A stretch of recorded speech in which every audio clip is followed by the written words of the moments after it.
Good morning guys.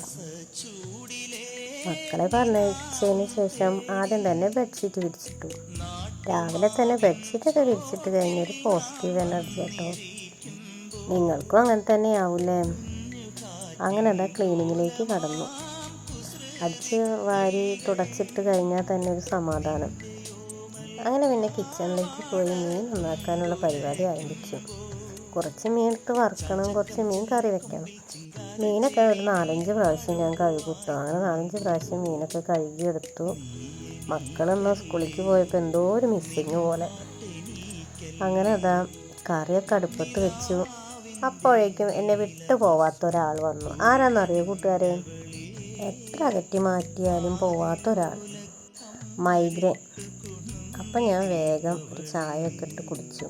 അങ്ങനെ ഒന്ന് റിലാക്സായി വന്നപ്പോഴേക്കും നമ്മുടെ മീനൊക്കെ നന്നായി വെന്തു കേട്ടോ.